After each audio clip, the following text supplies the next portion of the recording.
Hi friends, welcome back. भाई, मुख्तार अंसारी का criminal record ये लो, देख लो। Mafia in UP, Yogi Adityanath. तो ये अच्छा है, दिखाओ भैया इनको क्रिमिनल रिकॉर्ड, क्योंकि बड़ी दुनिया इकट्ठी हुई है उसके वहां पे। जब उसको किया है दफनाना या जो भी उसको बोलते हैं वो किया है, तो रिलीजन बेस्ड उसको मतलब वो कह रहे हैं कि वो तो बड़ा अच्छा आदमी था, उसको तो फंसाया जा रहा है। वो तो लोगों की इमटेरियल क्या रिलीजन है किसी का, वो उसकी लोगों की सबकी सहायता करता था। मतलब कहां से कहां, और उसके लिए इकट्ठे हो गए हैं। और इतनी गुस्सा आता है कि न्यूज चैनल्स कई ऐसे हैं जो ऐसे लोगों की न्यूज दिखाने की कोशिश कर रहे हैं कि जिसको जेल हो गई है वो अंसारी जी बड़ा अच्छा आदमी था। ऐसे भी न्यूज चैनल्स बने हुए हैं, यूट्यूब में चैनल्स। लोगों को समझ नहीं आता कि मॉरली जो इंसान खराब है उसके पीछे क्यों जाते हैं। आदि हो गई है। क्या वो लोग चाहते हैं उनके बच्चे भी ऐसे इंसान की तरह बने, इतनी समझ हो तो बात जेलों में जाएं? नहीं ना, तो फिर आपको उसको वो उनमें है ही नहीं समझ। जैसा ये बंदा वैसे ही उसके फॉलोअर्स। तो चलो यार, वीडियो शुरू करते हैं। वीडियो शुरू करने से पहले अगर आप चैनल पर नए हो और आपने अभी तक सब्सक्राइब नहीं किया तो जल्दी से पहले सब्सक्राइब के बटन और बेल आइकन को क्लिक कर लो, ताकि आपको हमारे सारे न्यू वीडियोस के नोटिफिकेशन मिल जाए जैसे हम अपलोड करें। अगर आपको वीडियो पसंद आता है प्लीज लाइक एंड शेयर। चलिए शुरू करते हैं। ये बताइए, ये दुख काहे खत्म नहीं होता बे? अभी तो महान क्रांतिकारी अतीक अहमद जी की मौत का गम भी हल्का नहीं हुआ था। अभी तो उसकी मौत के गम में बहाए आंसू भी हम गाल से नहीं पहुंच पाए थे कि पता चला कि एक और महान बांसुरी वादक मुख्तार अंसारी इस दुनिया में सबकी शक्ल एक जैसी लग रही है। अंसारी जी की मौत के साथ ही देश ने एक ऐसा हीरा खो दिया है जिसकी भरपाई कोहिनूर के हीरे से भी नहीं हो सकती। वही तो ये लोग बोल रहे हैं, वही मजाक उड़ रहा है। मुख्तार अंसारी जी की मौत से देश की राजनीति, खेलकूद, कृषि, विज्ञान, आंगनबाड़ी, कला, संस्कृति, बिपाशा, उर्मिला और कटरीना को ऐसा नुकसान हुआ है जिसकी पूर्ति आने वाले 1,500-2 हजार सालों तक भी नहीं हो पाएगी। मगर ये सब देखकर बड़ा दुख हो रहा है कि बजाय ऐसी अजीम शख्सियत की मौत पर दुख जताने के कुछ लोग परम पूजनीय अंसारी जी के लिए डॉन और माफिया जैसे अश्लील शब्दों का इस्तेमाल कर रहे हैं। ये सब सुनकर मन गोलगप्पों के पानी से भर आता है कि जिस इंसान ने देश की तरक्की के लिए दूसरों का इतना खून बहाया, सॉरी अपना इतना खून बहाया, मगर फिर भी कुछ लोग उस अजीम शख्सियत की मौत पर पटाखे फोड़ रहे हैं। मुझसे ये सब अब देखा नहीं जा रहा है दोस्तों, इसलिए मैंने डिसाइड किया है कि माननीय मुख्तार जी पर एक पूरा वीडियो बनाकर हम ये साबित कर देंगे कि उन जैसा नेक, महान, अहिंसा का पुजारी, दूध का धुला, फिनाइल का नहाया दूसरा आदमी आसपास के 100-200 देशों में भी नहीं मिलेगा। मगर इससे पहले कि हम इस महान शख्सियत की कहानी शुरू करें, उससे पहले एक दूसरे महान शख्स से इसकी इजाजत ले लेते हैं। करो ना। अरे सर, हंस काहे रहे? अगर आप बोले तो वीडियो शुरू करें। तो करो ना भाई, ये भी परेशान हो गए, हम भी परेशान हो गए, करो फिर। नमस्कार दोस्तों, मैं हूँ रौनक और आप देख रहे हैं फनतंत्र। और आज हम बात करेंगे महान डफली वादक मुख्तार अंसारी जी के गौरवशाली करियर की। दोस्तों, आदरणीय मुख्तार जी बाल्यकाल से ही जान गए थे कि उन्हें लाइफ में कुछ अलग करना है। होश संभालने पर जब उन्हें पता चला कि उनके दादा डॉक्टर मुख्तार अहमद अंसारी स्वतंत्रता सेनानी थे और उनके मरहूम नाना मोहम्मद उस्मान जी ब्रिगेडियर थे, उन्होंने तभी फैसला कर लिया था कि उन्हें इज्जत वाले इस फैमिली बिजनेस में नहीं जाना है। हम एक अच्छा गुंडा बनते हैं। बाकी अमीर बच्चों की तरह बाप दादाओं के जमे जमाए धंधे को आगे बढ़ाने के बजाय बालक मुख्तार ने अपने लिए संघर्ष का रास्ता चुना। ये मूवी बड़ी भयानक थी। कॉलेज के दिनों में बालक मुख्तार की मुलाकात साधु सिंह नाम के एक ऐसे जोशीले युवा से हुई जो उस वक्त गुंडई का स्टार्टअप शुरू कर रहा था। मुख्तार का भी बचपन से सपना था कि कुछ अपना किया जाए। साधु सिंह से मुलाकात के फौरन बाद मुख्तार भाई ने 50% इक्विटी लेकर बतौर को फाउंडर उन्हें ज्वाइन कर लिया। मैं भी बहुत बड़ा गुंडा बनना चाहता हूँ। 2-4 छोटे मोटे अपराधों के बाद ही मुख्तार जी को यह समझ में आ गया कि हाँ, यही मेरा पैशन है। और मुख्तार अंसारी का जो भय का साम्राज्य था वो चरम पे था।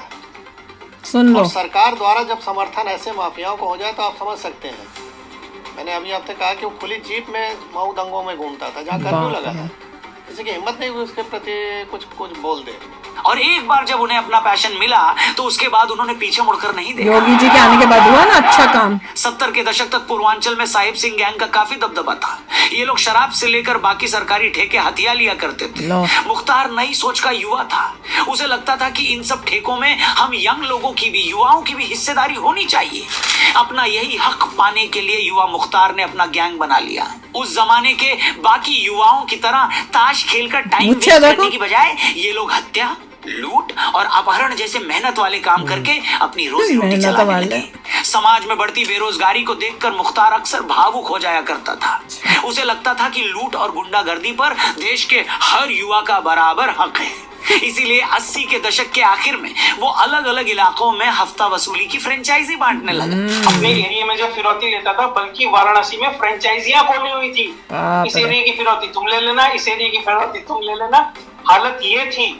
मतलब जिस वक्त अमेरिका में मैकडॉनल्ड्स अलग अलग शहरों में अपनी फ्रेंचाइजी खोलकर लोगों को बर्गर खिला रहा था, उसी वक्त माननीय मुख्तार जी भी हफ्ता वसूली की फ्रेंचाइजी शुरू कर देश के युवाओं को रोजगार बांट रहे थे। मगर जैसे समाज का दस्तूर है, भले आदमी को दुनिया कहाँ जीने देती है साहब, कहाँ। 1991 में चंदौली पुलिस ने मासूम मुख्तार को गिरफ्तार कर लिया, जिसके बाद आरोप लगा कि मुख्तार भाई को मजबूरन उन दोनों पुलिस वालों की भी हत्या करनी पड़ी जो उन्हें सच्चाई के रास्ते पर चलने से रोक रहे थे। 1995 आते आते मुख्तार भाई मोस्ट वांटेड हो गए। यही वो वक्त था जब यूपी के राजनेता उनकी मासूमियत का फायदा उठा रहे थे। और तभी एक दिन बालक मुख्तार ने इंस्टाग्राम पर स्टीव जॉब्स की वो महान पंक्तियां पढ़ी कि अगर आप अपने सपनों को पूरा करने में वक्त नहीं लगाओगे तो दूसरे आपका इस्तेमाल अपने सपने को पूरा करने में करवाएंगे। मुख्तार भाई के लिए ये यूरेका मोमेंट था। जी हाँ, उन्हें उसी वक्त समझ में आ गया कि खुद गुंडा बनकर नेताओं के हाथों इस्तेमाल होने से अच्छा है कि क्यों ना खुद ही नेता बनकर सारा माल बटोरा जाए। और उनके इस फैसले के बाद तो सारा खेल ही बदलने वाला था। इसके बाद आदरणीय मुख्तार जी के जीवन ने क्या करवट ली, इससे पहले कि मैं उस पर आऊं, अगर आप मेरी बात अब ध्यान से सुनेंगे ना तो आपका भी जीवन जरूर करवट ले सकता है। जी हाँ, सिर्फ 1 रुपए में आप रॉयल एनफील्ड बुलेट जीत सकते हैं। 30 मार्च को आईपीएल का मैच है, पंजाब वर्सेस लखनऊ। मैच से पहले डिस्क्रिप्शन में जो लिंक दिया उस पर क्लिक करके माई 11 सर्कल ऐप को डाउनलोड करो, उस पर अपनी टीम बनाओ और एंटर कर जाओ प्राइम कॉन्टेस्ट में। एंट्री सिर्फ 1 रुपए, जीत गए तो मिलेगी ब्रांड न्यू रॉयल एनफील्ड। 30 मार्च तक के लिए ये कॉन्टेस्ट वैलिड है और जो डिस्क्रिप्शन में लिंक दिया ना वहीं से एक्टिवेट होगा और सिर्फ मेरे सब्सक्राइबर्स के लिए। इसके अलावा बाकी बहुत सारे प्राइजेस माई 11 सर्कल ऐप पर तो मिल ही रहे हैं। मेरा कूपन कोड लगाना मत भूलना और महिंद्रा थार के अलावा ढेरों प्राइजेस जीतने का मौका भी लूट जरूर लेना। क्या समझे? फिलहाल वीडियो में आगे बढ़ते हैं। तो आइए दोस्तों, मुख्तार जी की जीवन गाथा को आगे बढ़ाते हैं। जैसा कि हम बता रहे थे कि 90 के दशक में मुख्तार भाई लूट, हत्या और अपहरण की अपनी छोटी सी दुनिया में खुश थे। कुछ साल पहले शुरू हुआ उनका गुंडई का स्टार्टअप यूनिकॉर्न बन चुका था, मगर इस वक्त तक पुलिस वालों ने इस देव मानुष का जीना हराम कर दिया था। दोस्तों, हार कर इस भले आदमी को राजनीति के दलदल में उतरना ही पड़ा, कूदना पड़ा। 1996 में पहली बार इस युवा नौजवान की मेहनत रंग लाई और वो मऊ से बीएसपी के टिकट पर विधायक बन गए। इसके बाद 2002 से लेकर 2017 तक हमारा ये बांसुरी वादक मऊ से 4 बार विधायक चुना गया। मगर इस बीच 2002 में कुछ ऐसा हुआ जिसने माननीय मुख्तार जी का मूड ऑफ कर दिया। 2002 में बीजेपी नेता कृष्णानंद राय ने 1985 से इनके भाई के पास रही मोहम्मदाबाद सीट से उनको हरा दिया। हर गैरतमंद अपराधी की तरह मुख्तार भाई को भी ये बात बुरी लग गई। दोस्तों, तो क्या हुआ? देश में लोकतंत्र है तो क्या हुआ? कोई भी यहाँ चुनाव जीत सकता है, मगर कोई भी इज्जतदार अपराधी ये कैसे बर्दाश्त कर सकता था कि उसकी खानदानी सीट से कोई उसी के भाई को हरा दे? आज कोई उसके भाई को हरा रहा था तो कल कोई उसे भी हरा देगा। यही सब सोचकर मुख्तार भाई के अंदर के न्यायाधीश ने उन्हें ये कहा कि कृष्णानंद को सजा दो, मुख्तार कृष्णानंद को सजा दो। इसके बाद मुख्तार अंसारी ने कृष्णानंद जी की हत्या का पूरा प्लान बना लिया। इसके लिए पूरी प्लानिंग की गई। कृष्णानंद जी बुलेट प्रूफ गाड़ी में चलते थे, इसलिए उनकी गाड़ी को भेदने के लिए उनके गैंग को खास कारतूस और गन चाहिए थी। आखिरकार 2005 में उनकी ये तलाश पूरी हो गई। कृष्णानंद जी अपने साथियों के साथ एक कार्यक्रम का उद्घाटन करके लौट रहे थे, तभी उनकी गाड़ी को कुछ लोगों ने ऐसी जगह पर रोक लिया जहां से गाड़ी का मुड़ना मुश्किल था। उनकी गाड़ी पर 500 गोलियां चलाई गई। इस हमले में कृष्णानंद राय जी और उनके 6 साथियों की मौत हो गई। मुख्तार अंसारी ने कृष्णानंद राय की चोटी कटवाई और अपने हाथ में उनकी शिखा लेकर उनकी मौत का मजाक उड़ाया। बाद में इस मामले की जांच यूपी पुलिस से सीबीआई को दी गई, मगर मुख्तार जी के नरम स्वभाव और अपने बाल बच्चों की सूरत याद करके एक एक गवाह अदालत में मुकर गया। दोस्तों यहाँ एक बात गौर करने लायक ये है कि मुख्तार अंसारी के गौरवशाली करियर में जहां उनके खुद की बहादुरी का योगदान तो था ही, साथ ही समाजवादी पार्टी से लेकर बीएसपी तक के क्रेडिट को भी कम करके नहीं देखा जा सकता। जिस वक्त मुख्तार अंसारी कृष्णानंद राय जी की हत्या प्लान कर रहा था, उसी वक्त यूपी पुलिस के डीएसपी शैलेंद्र सिंह को खबर मिली कि इस मर्डर के लिए मुख्तार अंसारी को भारतीय सेना की अत्याधुनिक कार्बाइन चुरा कर भेजी गई है। इसके बाद शैलेंद्र सिंह ने मुख्तार के यहाँ छापा मारकर उस कार्बाइन को बरामद कर लिया। मगर जैसे ही ये बात यूपी के एक बड़े नेताजी को पता चली कि मासूम मुख्तार को एक पुलिस वाला परेशान कर रहा है, तो उन्होंने शैलेंद्र जी को खूब डांट लगाई। इतना ही नहीं, उन्होंने शैलेंद्र सिंह से ये एफआईआर वापस लेने के लिए भी कहा और बाद में शैलेंद्र सिंह को इतना टॉर्चर किया गया कि उन्होंने रिजाइन कर दिया। हाय तो आपके पास आई हो दूसरा इसके उनको वापस डाल लगा के नाम मत लीजिए मुख्तार का। तो हमने कहा साहब मैं वादी बन के उसका नाम लिखाया हूँ, एफआईआर में दर्ज है, अब मैं अपने ही बयान से पलट जाऊंगा, ये संभव नहीं है। गुड। तो उसके बाद फिर तमाम बातें हुई, स्टेप का हेड वहाँ क्लोज कर दिया गया, मुझे बना यहाँ लखनऊ बुला लिया गया, तमाम तरह से ये प्रताड़ित करने लगे लोग, अधिकारी भी सच्चाई वाले इंसान के साथ ही कर। इसीलिए दोस्तों, इसीलिए बड़े बुजुर्ग कहते हैं कि हर कामयाब आदमी के पीछे उसका ही नहीं बहुत सारे लोगों का हाथ होता है। अगर मुख्तार भी अपराध के सुनहरे रास्तों पर आगे बढ़ता रहा है, तो इसमें भी बड़े बड़े लोगों का न जाने कितने फरिश्तों का हाथ रहा है जो लगातार उनको मुश्किलों से निकालते रहे हैं। इतना ही नहीं दोस्तों, मुख्तार भाई को परेशान करने वाले शैलेंद्र सिंह या उन जैसा कोई दूसरा पुलिस वाला ऐसी हरकत न करे, इसके लिए मिसाल पेश करने के लिए शैलेंद्र सिंह को ही 1 साल तक जेल में डाल दिया गया। यानी दोस्तों, यही वो उत्तर प्रदेश की सियासत का और उत्तर प्रदेश के कानून व्यवस्था का वो सुनहरा दौर था जिसे आज बहुत से लोग मिस करते हैं। इतना मेरा यकीन और ईमान है, थैंक गॉड योगी जी आ गए। बुरा हाल था यूपी का। इसलिए मेरा कोई बाल बाका भी नहीं कर पाया। बहुत बार लोग हमें मिटाने की कोशिश की है और आज योगी आदित्यनाथ जी जैसे लोगों ने यूपी से वो सुनहरा दौर छीन लिया है दोस्तों, छीन लिया है। मुख्तार अंसारी के गौरवशाली करियर से एक सीख हमें ये भी मिलती है दोस्तों कि इंसान को छोटी मोटी सफलता से खुश होकर रुक नहीं जाना चाहिए। मुख्तार भाई के करियर की सबसे बड़ी खूबी यही रही कि वो एकाध हत्या पर या एकाध दुश्मन को मारने के बाद कभी रुके नहीं। उससे संतुष्ट होकर वो हिमालय पर नहीं चले गए। अपने करियर के शुरू में चंदौली में उन पर 2 पुलिस वालों को मारने का आरोप लगा, मगर वो इससे घबराए भी नहीं। उसके बाद मंडी परिषद की ठेकेदारी को लेकर लोकल ठेकेदार सच्चिदानंद राय की हत्या में भी उनका नाम आया, तो वो इससे भी फूलकर कुप्पा नहीं हो गए।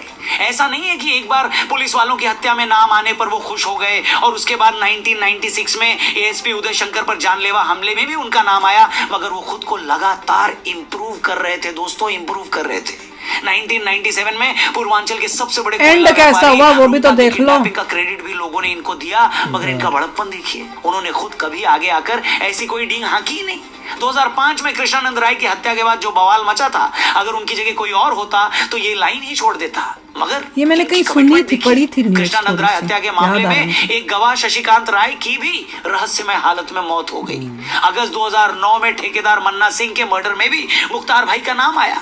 बाद में इस मामले में भी एक गवाह राम सिंह मौर्य की भी हत्या हो गई। अब कुछ लोग ये आर्ग्यू करेंगे कि उनसे जुड़े मामलों में इतने गवाहों की मौत क्यों हुई। अरे मैं पूछता हूं कि अगर 2 लोगों का कोई मैटर चल रहा है तो तीसरे आदमी को, बोले तो गवाह को, उनकी प्राइवेसी में दखल देने की क्या जरूरत है। अरे जिस फिल्म की उसने टिकट ही नहीं ली, उसका फाइट सीन वो क्यों देख रहा है, गवाह कहीं का। और बिना टिकट लिए अगर फिल्म देखोगे तो सजा मिलेगी। अब ये बात अलग है कि मुख्तार भाई का सजा देने का तरीका थोड़ा अलग था, डिफरेंट। कुल मिलाकर मुख्तार भाई का सारा करियर अच्छा चल रहा था, मगर फिर हुआ ये कि 2017 में यूपी में चुनाव हुए और फिर योगी बाबा मुख्यमंत्री बन गए। ये वही योगी बाबा थे जिनके काफिले पर मुख्तार अंसारी के लोगों ने अटैक करवाया था। उस हमले में योगी आदित्यनाथ की जान भी जा सकती थी। ये वो वक्त था जब बीजेपी यूपी में 3-4 नंबर की पार्टी हुआ करती थी। न वो केंद्र में थी, न यूपी में उसका कहीं कोई नंबर था, और न किसी को ये खबर थी कि योगी बाबा आगे चलकर क्या बनने वाले हैं। पिछले कुछ समय से महोदय राजनीतिक विद्वेष के तहत, ये जब रोते हुए याद है मुझे जिस प्रकार से राजनीतिक पूर्वाग्रह का शिकार बनाया जा रहा है, मैं केवल आपसे अनुरोध करने के लिए आया हूँ, क्या मैं इस सदन का सदस्य हूँ। मगर देखिए अब कितने स्ट्रॉन्ग हो गए हैं। 2017 में बीजेपी की सरकार बनी, योगी आदित्यनाथ यूपी के मुख्यमंत्री बने और आते ही उन्होंने ऐलान कर दिया कि यूपी में जितने भी माफिया हैं या तो वो स्टेट छोड़ दें या फिर अपनी बर्बादी के लिए तैयार हो जाएं। इसी बात से घबराकर अंसारी बाबू एक छोटे से मामले में गिरफ्तार होकर पंजाब की जेल में बंद हो गए। योगी जी को ये बिल्कुल मंजूर नहीं था कि उनके राज्य का टैलेंट देखना दूसरे स्टेट की जेल में बर्बाद हो पंजाब जाएगा। में गया। आखिरकार 2021 में गाजेबाजों के साथ उन्हें यूपी की बांदा जेल में ले आया गया। अंसारी और उनके गैंग के 96 लोगों को पकड़कर जेलों में डाल दिया गया। अंसारी और उनके गुर्गों की 200 करोड़ की संपत्ति जब्त कर ली गई। उनके अवैध संपत्तियों को चन चन कर तोड़ा गया। उनके खिलाफ चल रहे 60 से ज्यादा मामलों में 15 में फैसला आ गया। कल तक दहशत का दूसरा नाम कहे जाने वाले मुख्तार अंसारी एक बेबस और डरा हुआ बूढ़ा बनकर रह गया।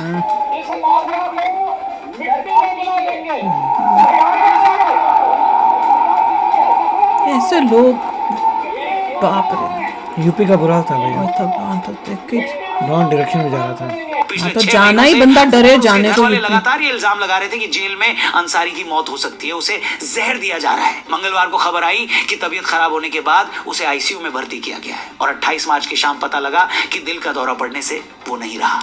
उनके चाहने वालों के हिसाब से एक नेक दिल, सज्जन, वही विद्वान, तो बोल रही हूँ। अहिंसा का पुजारी, शराफत का दूसरा नाम है कहा यूट्यूब जाने वाला चैनल वो शख्स ये भी ये अब नहीं प्रमोट रहा। कर रहे हैं ये सब। और जो लोग उनकी इस प्रतिभा से ईर्ष्या करते थे, जलते थे, वो उनकी मौत पर खुश न सही पर दुखी तो नहीं है। बाकी जिन लोगों ने उसके जुल्म सहे, उसकी मौत पर वो अपनी भावनाएं नहीं छिपा पा रहे। ये बाबा के आशीर्वाद है।